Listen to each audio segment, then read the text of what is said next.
That woman who couldn't walk. She was in an accident 2 weeks before. So she's sitting there and she says, go save your life. So the brothers and Jay said, listen, we can't leave her.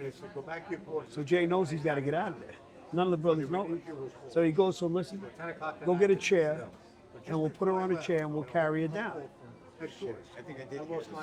They go from the 40th floor, and every single landing she kept complaining about them taking her down. Go save your life. And she goes to the 4th floor. She goes, I can't go any further. Now Jay wants to start screaming at her because he just took all the time to get her down to the 4th floor. And where she stopped, the North Tower collapsed. And right where she was, that group, they all survived. They all survived. Anybody above them and anybody below them. I just made it. At one spot. And it was one of the brothers upstairs that Jay, that was calling a Mayday. And Jay heard him on the Mayday. And Jay was telling him, we're doing everything we can to come up. We're doing everything we come up to try to get you. But it was impossible to go up. He ended up passing away. But the fact that where Jay was, all of his men survived because they stopped to help him. Her name was Josephine.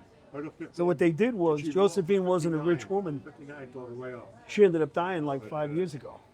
And what the firemen did, all the brothers that carried her down became the pallbearers in a funeral. They bought her a beautiful casket, and they put her on the back of a fire truck. And had a hero shoot. And, she was like, And the only things that most I'm a big believer in guardian angels. She was there surveys.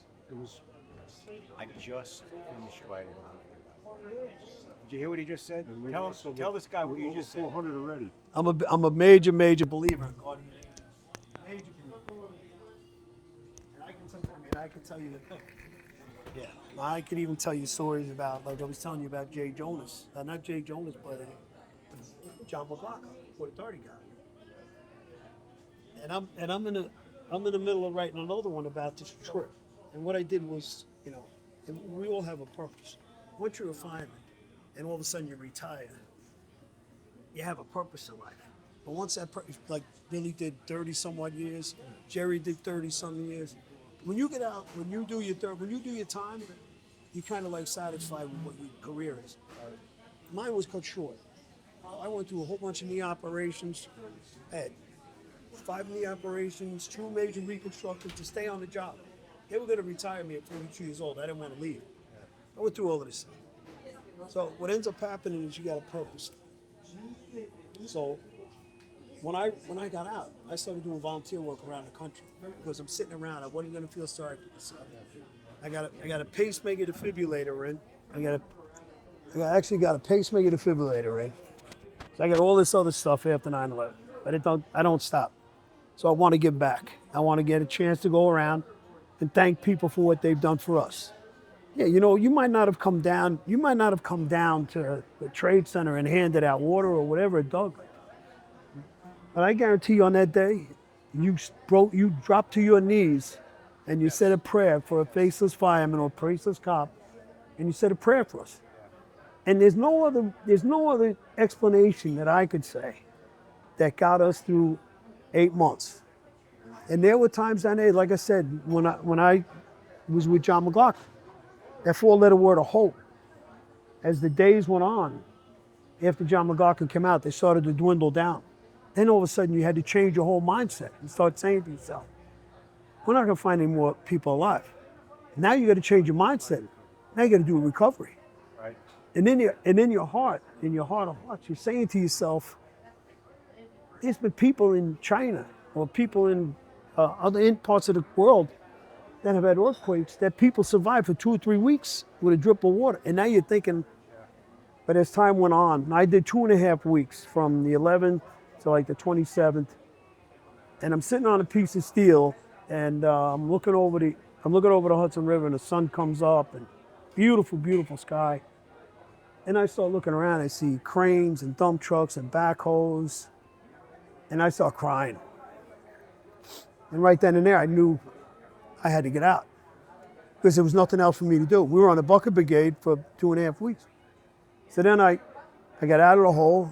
I went up to the firehouse and there was a book like this thick of funerals and memorial services around the tri-state.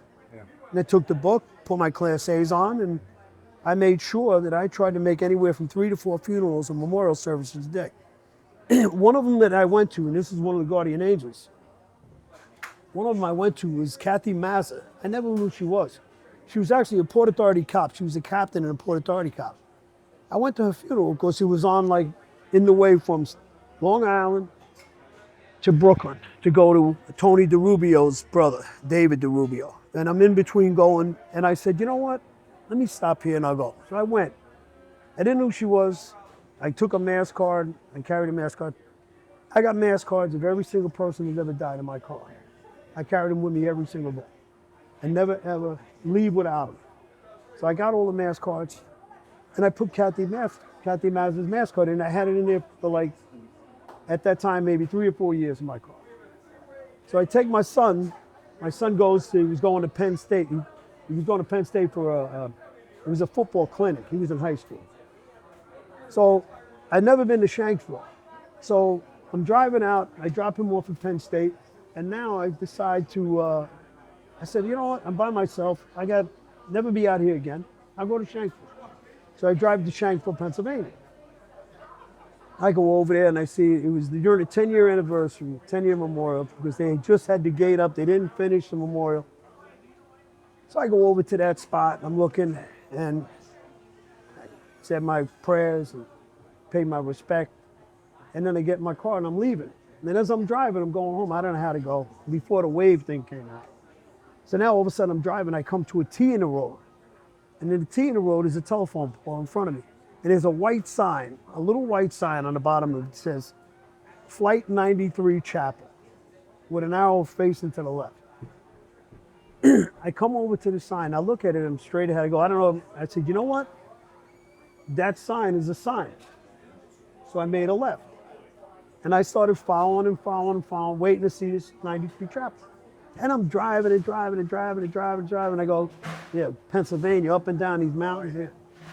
I'm driving for half an hour. I go, if I don't see it now, I'm not gonna. So I go down this hill, and at the very top of the hill, I see this white building. So I get close to it, and there's a Flight 93 Chapel. Flight 93 Chapel. I park the car, and I open up the door, and my mass cards fall out on the ground. And face up is Kathy Mazza's mass card.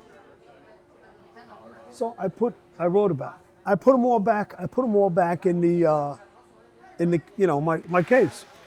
So I'm saying to myself, just the way it worked out. So now I get into, I go into the church, little chapel, and you walk in, and to the right and to the left of all the victims. This is for all the flight. There was 8 flight attendants and pilots on the flight that were going from one spot to another. So they have a beautiful granite memorial for them. And as I'm driving through, I'm walking through, now you get this beautiful chapel, all white and everything, the lights, and I start walking along the side of the wall. And I get to the side of the wall and I see the Port Authority Police Memorial. It's 2 towers, and it has the names of all the people who were killed in Port Authority cops. And I'm looking through the names. Kathy Mazza. I go back out to the car.